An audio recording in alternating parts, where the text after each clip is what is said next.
Podcasts, many of which initially already existed in other formats, had already been available in these downloadable forms, started to say, well, I do podcasting too. I produce this show with an RSS feed. So they start to expand. Now, that brings up an interesting question. What is a podcast in that way? Because when I told people that I was going to download every podcast, the initial response was, you're full of shit, you can't. And the answer is I can't.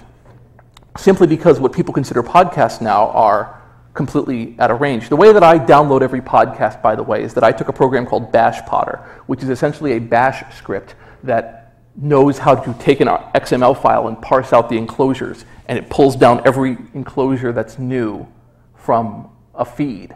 And I simply give it thousands of feeds, and they come down. And so I have this machine that is downloading podcasts 24 hours a day, 7 days a week. And I have a second set of routines that burn them out to DVD-ROMs for storage. So I have like 1.5 terabytes of them now or something like that. Something like 5 or 6 years worth of audio. And I have something on the order of 6,000 to 7,000 shows. So I go through these shows and you go, well, what are most of these shows? And most of these shows are, hey, I'm humping my laptop for 2 hours. You know, essentially it's just, I'm going to play these 20 MP3 files to you for the next 1.5 hours, and I'm Candy Striper Radio, or whatever the hell his name is. You know, a lot of people, given this technology, their initial response is, dude, listen to what I just heard today. Which, you know, was interesting in the beginning because at the early time of streaming audio, of Shoutcast, of Real Media, it was very much up in the air what the legality of this was. You know, radio stations pay money to play music. And that's not always obvious to people because of this hidden infrastructure, but there is a complicated set of payment schemes, ASCAP, BMI, that track what you play and come in and charge based on that.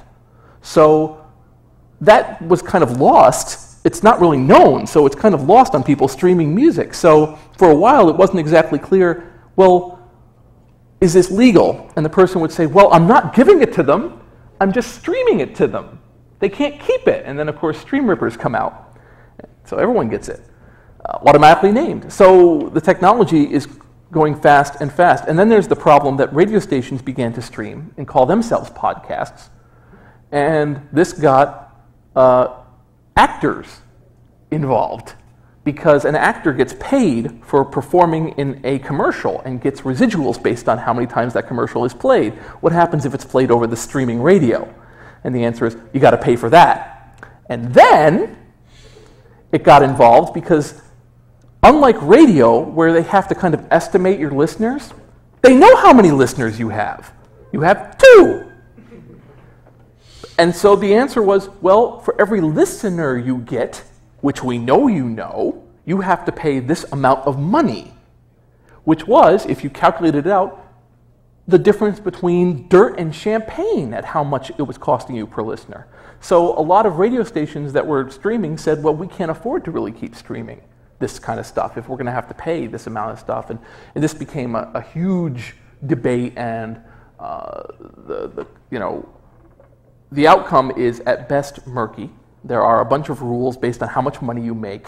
If you make less than 10,000 or 20,000, I forget the cutoff, for you being a private individual, and then you can play things. But on the other hand, if you're just streaming somebody else's full music and that's your podcast, there's some debate as to whether or not you should be paying or not. So the question is, well, what do you think is a podcast? And I think a podcast is one more where a person is providing original content. The original content can be musical, or it can be spoken, or it can be interviews, or it can be recordings. But you're producing this content and then you're producing it. And actually what I have discovered is that the number of people doing that is actually extremely small. Not many more than a few hundred at any given time are really doing that. Most shows I find last about 3 months, 3 to 6 months, unless they are an already extant thing being transferred onto the internet. For instance, sermons. I have a lot of sermons. So these sermons were being recorded every week and being put on the local AM station every week, so it was painless for them to put it up on a podcast. So I learn about the glory of God every week too. So There's also ones where people are producing news for the purposes of some organization. Well, they put it online for other people to hear. And so that kind of stuff is interesting because they're just transferring it to a new medium. To them, podcasts are just another mimeograph.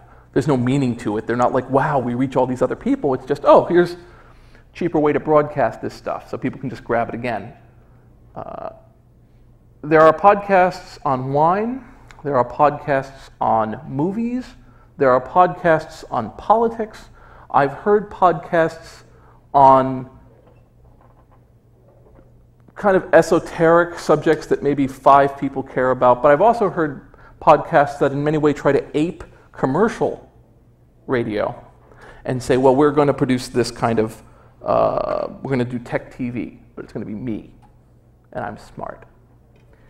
And, you know, a couple years ago, I became aware of this movement of hacker radio that I could trace the lineage from a radio show called Geeks in Space in Slashdot, where, leveraging off their massive audience, the creators of Slashdot would record themselves talking about crap and then would put it up, and it would have a lot of people download it because it's Slashdot, but it was crap. They did it for about a year, and then they got bored and they stopped. This inspired other shows with a technological bent and a hacker bent. And then you end up with a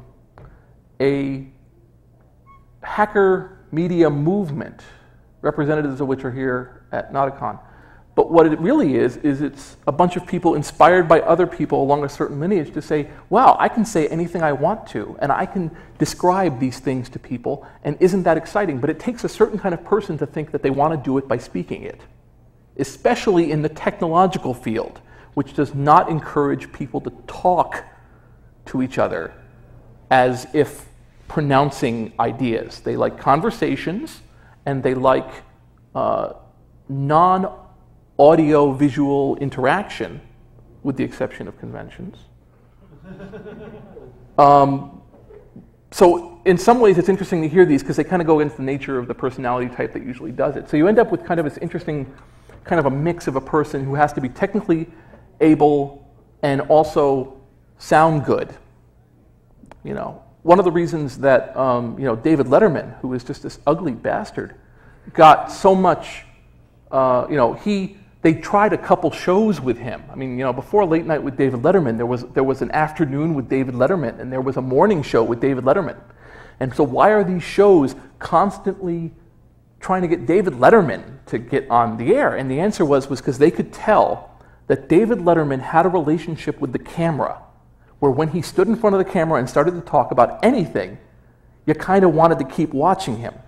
He had a certain magical sense, a certain ability to handle the camera that only comes along every once in a while, and they were like, we're just going to keep plugging this engine in until it takes off. And that's why David Letterman continues to this day, and can continue as long as he wants, and was able to switch major networks on a whim, was because they knew that. And that quality is very hard to find. And that's one of the things that podcasts have to keep in mind. The number of people who can be that engaging is very small, and sometimes they lack other personality aspects, like being smart, or being able to speak for long periods of time without prompting, which is why you'll have a lot of people who look very good and are very engaging on the screen, and you realize that as soon as they try to improvise in any way, they fall flat, because they're being brought in for a certain quality. So finding somebody who's kind of that Renaissance feeling, somebody who both knows their subject and is very engaging, is very rare. And also to have the energy to keep producing stuff day after day, as opposed to 1 or 2 really good shows. One of the things I always encourage people who I have watched a lot of podcasts from is to consider making their shows limited, 5 to 10 episodes, and then plot them all out and then do them. And if you want to do another series, give it a new name. And because what happens is you get this case of after the 15th or 20th show, people are just, every title of every show starts to begin with, I'm sorry about the delay. I'm sorry I haven't gotten back to you in a month, because it slows down. Now, where's podcasting going? Where's podcasting going to be in the future? Now, I can't imagine that the name podcasting is going to last much longer. I don't give it much more than a few years before it becomes something else, becomes a different term. People might use the term podcast, but they'll be using it kind of willy-nilly, and it'll kind of melt into our language. I think you're just going to hear other terms for it, or show, or I have a show, or whatever. This podcast idea will go away. But this already extant urge by people to communicate, of people to let other people know about what they're working on, about letting people know about something that they don't hear otherwise, will continue and is just a fundamental part of the communication mediums that are out there. So, as long as we have human communication, we're going to have podcasts. It's going to be a different name. And the other answer is, the other question is, how do I think a person should do a podcast? You hear about these things, and do you want to do them? And my answer is, it doesn't hurt to try, especially now. In today's era, you can set up your own way to record yourself pretty cheaply, something on the range of $10 for a mic. You won't sound very good, but you'll know after the first recording whether or not you want to do this or not, and it's worth it to try. So whether or not you want to set up a whole domain name about your great show and get all your art in place and get your episode list all ready and then start recording, I don't suggest that. But, one of the really miraculous things that has occurred in the last 10 years, certainly in the last 10 years, definitely in the last 5, is this amazing drop in the cost of producing media. It had been going down for a long time. The difference between having to have something sent out to the printers to have it offset print and to have things separated by color so that you could print it and you'd have to have a minimum 1,000 run, to today where you print full color, laid out things, and then crumple them up because you were off by a centimeter, is an astounding thing and can't be stressed enough. The fact that you can now buy 1 terabyte discs, which are actually, of course, a couple discs put together, but the fact that you can just purchase this, that you can buy 200 or 300 gigabyte drives, $50 on special, this amazing stretch of media, it's worth it. It's worth it to jump into it. I always encourage people. Right now we're doing what some people would call a podcast. We're doing Nauticon Radio in the other room. Nauticon Radio is a bunch of schmucks with a microphone and aiming themselves at a stream and recording themselves and adding to the nature of communication. When we did this last year, it was an amazing success. And it was an amazing success because it was such an interesting variety of people who we just threw onto a microphone, some who had never been on a microphone before in that way, and just talking.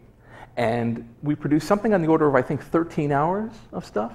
Just beautiful discussions, some of them profane, some of them wondrous, some of them horrible, but all of them real and all of them just people, stuff you wouldn't normally hear on the air.